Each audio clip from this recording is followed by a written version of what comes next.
Hello and welcome to my channel. Learning is fun with Sabos. क़ससुल अंबिया के session में पिछले वीडियो के अंदर हमने हज़रत मूसा अलैहिस्सलाम का किस्सा आपको सुनाया था, जिसका हिस्सा अव्वल था। अब आज हम आपको हिस्सा दोम सुनाने जा रहे हैं। हज़रत मूसा अलैहिस्सलाम मदियन के एक कुएं पर पहुंचे तो देखा कि लोग अपने जानवरों को पानी पिला रहे हैं। उन्होंने देखा कि दो लड़कियां अपनी बकरियों को रोके हुए अलग खड़ी हैं। मालूम करने पर पता चला कि उन लड़कियों के वालिद बूढ़े हैं और वो इंतजार कर रही हैं कि पहले सब लोग अपने जानवरों को पानी पिला लें तो फिर वो अपनी बकरियों को पानी पिलाएं। आप अलैहिस्सलाम ने इस कुएं से पानी निकालकर उनकी बकरियों को पिलाया और फिर एक दरख्त के साए में जाकर बैठ गए। इस शहर में हजरत मूसा अलैहिस्सलाम अजनबी थे। यहाँ उनके पास ना घर था, ना रिश्तेदार, ना माल और ना ही कुछ खाने पीने के लिए था। लेकिन उसके बावजूद हजरत मूसा अलैहिस्सलाम घबराए नहीं। आप अलैहिस्सलाम ने अल्लाह सुब्हानहू व तआला से दुआ मांगी कि ऐ मेरे रब, आप मुझे जो भी भलाई अता फरमाएं, मैं उसका मोहताज हूँ। अल्लाह सुब्हानहू व तआला ने उनकी दुआ कबूल फरमाई और तमाम ज़रूरतों को पूरा फरमा दिया। थोड़ी देर बाद उन लड़कियों में से एक हजरत मूसा अलैहिस्सलाम के पास आई और कहा कि हमारे वालिद आपको बुला रहे हैं ताकि बकरियों को पानी पिलाने पर आपको उजरत दे सकें। हजरत मूसा अलैहिस्सलाम उन बुजुर्ग के पास पहुंचे और उनको अपना सारा हाल सुनाया।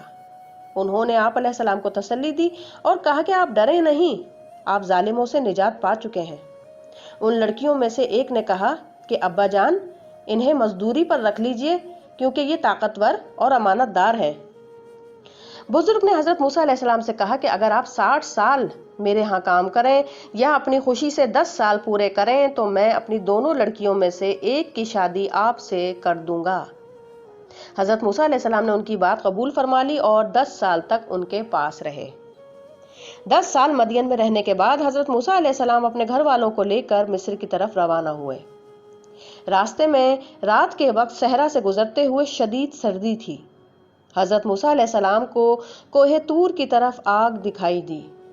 आप अलैहिस्सलाम ने अपने घर वालों से फरमाया कि तुम यहीं ठहरो, मैंने आग देखी है।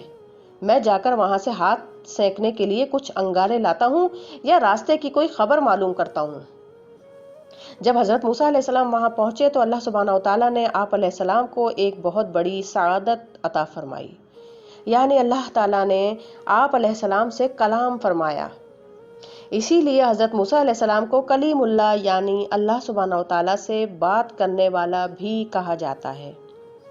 अल्लाह सुब्हानहू व तआला ने फरमाया कि बेशक मैं ही तुम्हारा रब हूँ, बस अपने जूते उतार दें, बेशक तुम एक मुकद्दस वादी तुवा में हो। अल्लाह सुब्हानहू व तआला ने हजरत मूसा अलैहिस्सलाम से पूछा कि तुम्हारे दाएं हाथ में क्या है।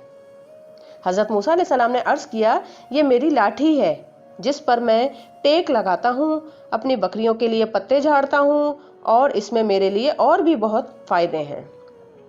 अल्लाह सुब्हानहू व तआला ने फरमाया कि इसे नीचे डाल दें।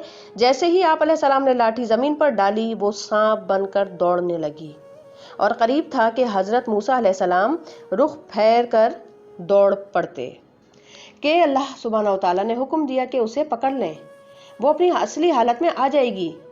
फिर अल्लाह सुब्हानहू व तआला ने फरमाया कि अपने हाथ को गिरेबान में डालें तो वो निहायत सफ़ेद चमकता हुआ निकलेगा।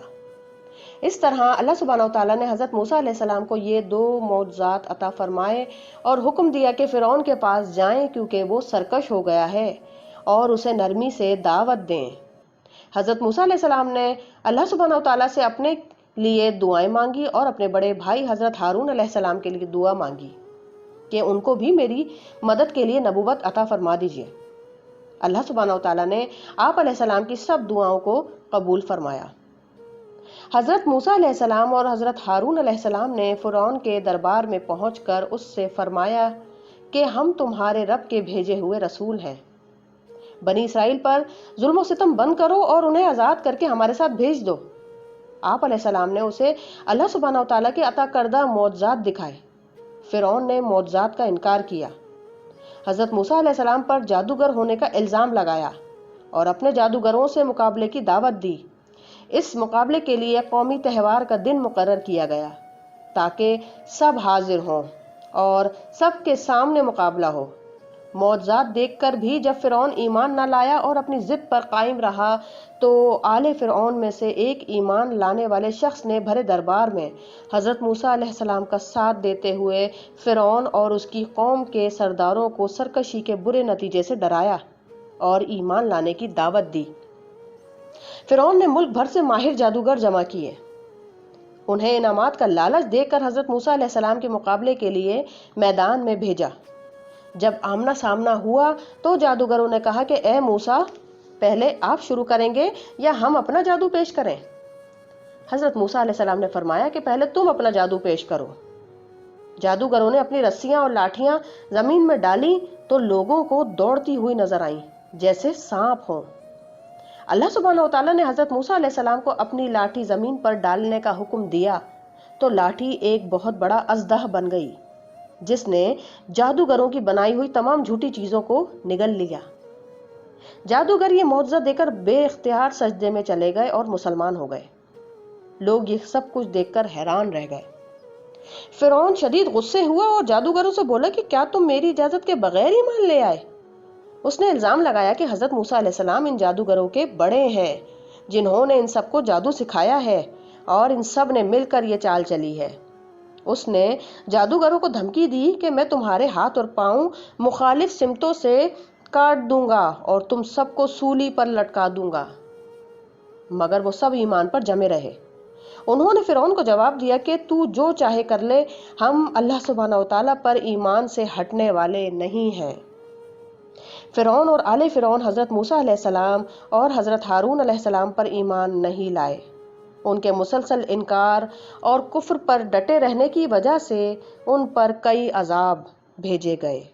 ان پر قحط، پھلوں کا نقصان، طوفان، ٹڈیاں، جوئیں، مینڈک اور خون کے عذاب بھیجے گئے تاکہ وہ نصیحت حاصل کریں، مگر وہ لوگ عذاب آنے پر ایمان لانے کا وعدہ کرتے اور عذاب ختم ہونے پر اپنے وعدے سے پھر جاتے۔ اس طرح وہ مسلسل وعدہ خلافی کرتے رہے۔ سو ویورز، یہ ہے ہمارا حصہ دوم حضرت موسیٰ علیہ السلام کے قصے کا۔ انشاءاللہ تعالی تیسرا حصہ آپ کو سنائیں گے نیکسٹ ویڈیو میں۔ جب تک کے لیے اللہ حافظ۔